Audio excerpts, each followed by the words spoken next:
This is Lisa. Yeah. Okay, hello everyone. I'm Amit. I'm a postdoc in the Kenneth Research Group, and today I'll give you an overview of our research in microfluidics. So the research philosophy in our group is to achieve exquisite control over transport phenomena at the microscale, and in our group the focus is mass and heat transport. So to get this control, we develop expertise in two different technologies. One is microfluidics and one is microfabrication. So by using these two technologies as enablers, we are able to study basic phenomena and develop novel technological applications. So these are the three groups, research areas that we work on. The first one is energy, which, like just to give examples, we are developing compact fuel cells, we are investigating electrochemical processes, and currently the main focus is studying carbon dioxide conversion. So another focus is developing microreactors for chemical synthesis. So I'll just talk a bit more about these projects, but there are several advantages in using microreactors for chemical synthesis, and we are using them for synthesizing cancer imaging agent, for doing click chemistry, and also some nanoparticle synthesis such as quantum dots. Now, in order to develop these microreactors, we have to develop different components, especially for integrated microfluidics, which allow us to do high throughput studies. So that is another area. And finally, we have another focus on crystallization and cell biology. So I will touch a bit about our research in crystallization. I'll not skip the cell biology, but if anyone is interested, we have a poster in the evening where we can discuss.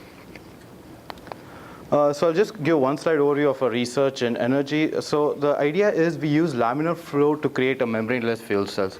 So this is one of the earliest projects, and we realized that if we want to make a fuel cell compact, we have to avoid a lot of issues that exist with membranes. So our idea was if we can avoid the membrane, then we can avoid this, all those issues and actually reduce the size of the fuel cell. And we are able to avoid this membrane by manipulating the transport of reagents. And at the interface, when two reagents flow, we can control the transfer of electrons, protons, and also transfer of reagents. So this is just a schematic illustration of the fuel cell. So recently we have been are working with like a small startup to commercialize it, and this is a version of like a portable version of the fuel cell where we're able to stack many of them.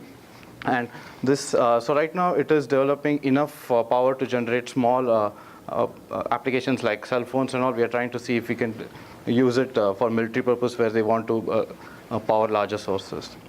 So another focus is, so as we said, we can have exquisite control over the mass transport and heat transport at a micro scale. So we're developing microfluidic platforms as an analytical tool to study different electrochemical processes. So here is just a schematic of the microfluidic platform, and again, we can have specific control over what kind of membrane materials to use, what kind of catalyst, what kind of electrolytes. So we're using this tool to develop different kinds of catalysts and also to optimize the operation. So just to give two examples, in this plot, we use this microfluidic platform to investigate the effect of different catalysis on the power density in fuel cells. And like we found that one of the catalysts that we are synthesizing collaboration with a group performs well. And again, by using this platform is very flexible in the sense it allows high throughput studies. And similarly, we use the platform to do like optimization of the operation condition. For example, here we are trying to investigate the effect of different electrolytes on the performance.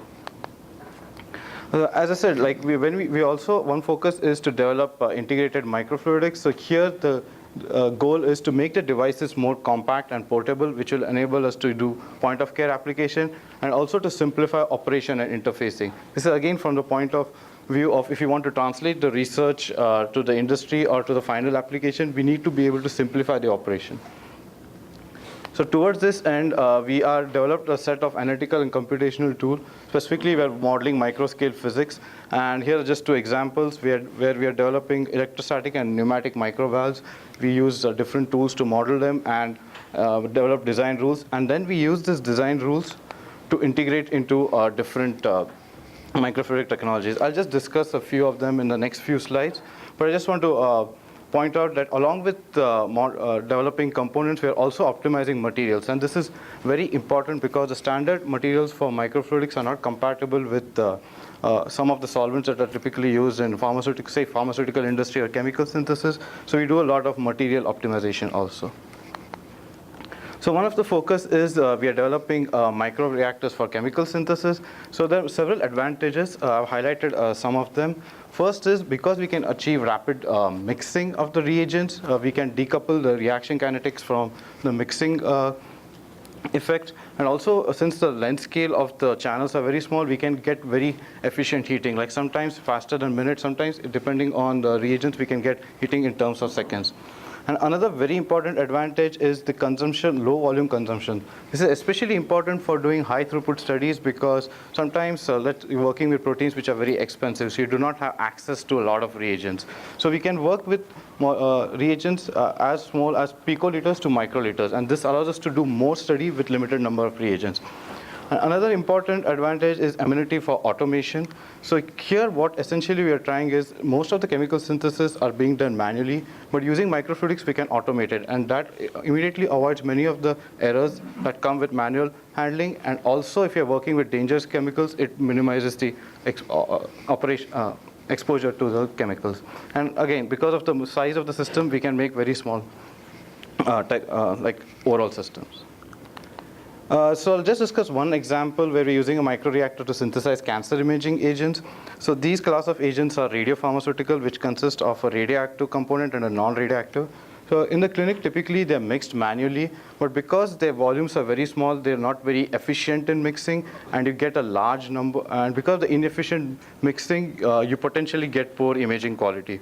So to address this issue, we are developing a microreactor technologies. So again, as I mentioned, due to all these advantages, we can mix the reagents more effectively. That will result in a more superior product in terms of purity. That means you'll get a lot of these radioactive tags attached on the tumor, and potentially you'll get better imaging.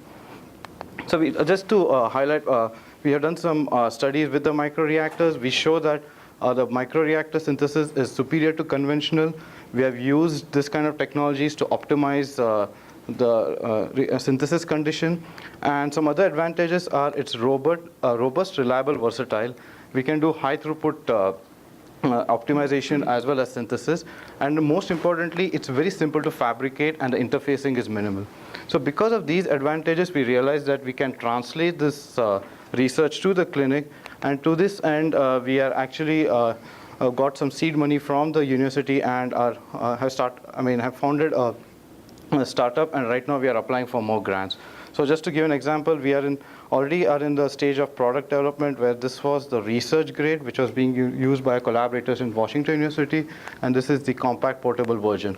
So the microreactor is sitting here. So we are also doing some pre-clinical studies with mouse models to show that this microreactor actually performs better when it comes to imaging.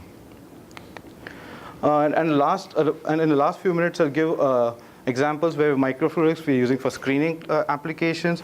So again, the advantages of microfluidics are low volume consumption that allows us to do many more screening with limited reagents, automation. And another advantage is you can do on-chip analysis by modifying the material of the microfluidics. So initially we started this some of this work with Dr. Cunningham with his photonic biocrystals, and we used it to study protein antibody binding assay. And a similar version was used to for virus detection in collaboration with Dr. Schroeder from chemical engineering. So currently we are using such similar devices to do antibiotic screening. So this is basically where we want to study the susceptibility of the patient to different antibiotics, and we are developing, we can use this microfluidics to develop a quantitative measure of the susceptibility. So just to give an example, if there are no antibiotics, the cell number would grow as this blue line. With antibiotics, it would grow with this red line. So we are using this to determine like minimum MICs for antibiotics, which is a measure to know whether a patient is susceptible to particular antibiotics. And the biggest advantage is by simplifying the procedure, we're simplifying a lot of the sample preparation, and we can drastically reduce the assay time from a few days to a few hours. In another example, this is in collaboration with Abbott Labs. So here we are using microfluidic platforms to screen for potential drug candidates. And in this case, we are using these platforms to study the physicochemical characteristics and figure out which are the best crystals so that can be actually made into drugs.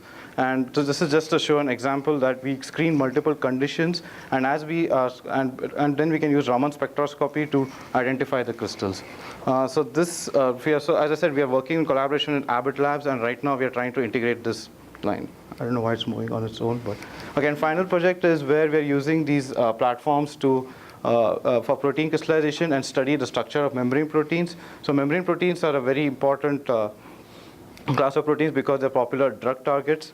So we are trying to if you miniaturize the system, integrate it into the X-ray beams as shown before, and this is an example of this is the example of the microfluidic chip, and here is just an example of a chamber. And I don't know, some of the animations. Okay, here's the animation where we can shine X-rays on the crystals and collect the diffraction patterns. And from the diffraction patterns, we can analyze the structure.